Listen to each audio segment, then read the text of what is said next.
Pessoal, então a gente viu até aqui a penhora, a gente viu que todos os bens do devedor respondem pelas dívidas, a gente viu que há alguns bens impenhoráveis e, portanto, eles estão excluídos da execução.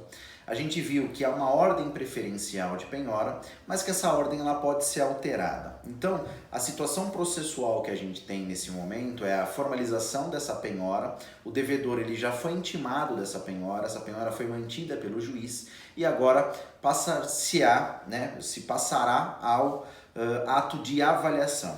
E o artigo 870, ele diz lá que a avaliação ela vai ser procedida para o oficial de justiça, ela será realizada por oficial de justiça. Qual que é a ideia desse artigo? É que a avaliação ela se torne um ato rápido, prático de ser realizado. Então, o oficial de justiça pode, no momento em que ele lavra lá o seu auto de penhora, ele já diz lá que aquele veículo está em bom estado e que pela tabela FIPE, por exemplo, ele tem lá um valor de 20 mil reais.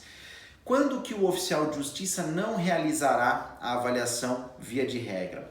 Quando essa avaliação ela depender de conhecimentos especializados. Então você imagina, por exemplo, a avaliação de um imóvel ou a avaliação de cotas sociais de uma empresa que foram penhoradas. O oficial de justiça, nesses casos, ele não tem conhecimento técnico especializado para analisar lá as questões relativas a um imóvel, por exemplo, valorização do bairro, né, a metragem, todas as características que compõem aquele imóvel e que, portanto, influenciam na avaliação.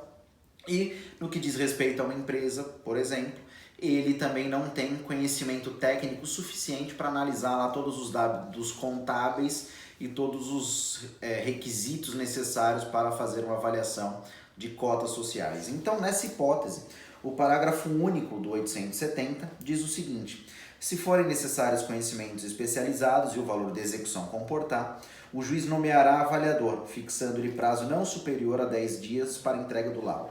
Aqui a gente tem que entender o seguinte: o juiz ele só vai determinar a avaliação especializada nos casos em que a própria penhora do bem comportar uma avaliação. O que significa dizer isso?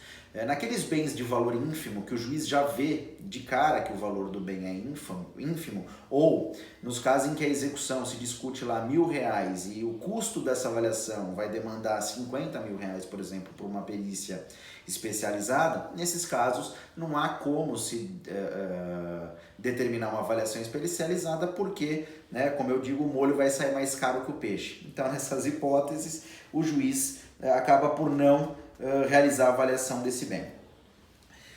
O prazo de 10 dias que o parágrafo único do 870 fixa, ele também é um prazo que, embora o código diga que vai ser feita nesse prazo, geralmente quando se trata de avaliação especializada, não se consegue cumprir esse prazo. Por quê? Porque o perito ele precisa fazer uma análise, geralmente há quesitos das partes que ele precisa responder, né? Há uma série de documentações que ele precisa analisar, geralmente ele faz uma vistoria no local, por exemplo, no caso de avaliações de imóveis, então esse prazo ele acaba sendo um pouco mais estendido. E não há problema, a jurisprudência, os próprios juízes são claros são tranquilos em relação a estender esse prazo. Geralmente se fixa 30 dias, às vezes 60 dias, e também nada impede o perito de requerer uma prorrogação de um prazo se ele não conseguir finalizar esse trabalho no prazo de 10 dias. Então, a regra é, a avaliação é feita pelo oficial de justiça. Se a execução comportar, né, se for um valor relevante que comporte uma avaliação especializada daquele bem, né, então, por exemplo, um imóvel, cotas sociais da empresa, joias, né, metais preciosos, que não haja uma facilidade de avaliação, o juiz determina que seja feita uma perícia, né, com a finalidade de avaliar, e o prazo de 10 dias previstos no parágrafo único do 870, ele pode ser dilatado caso haja necessidade.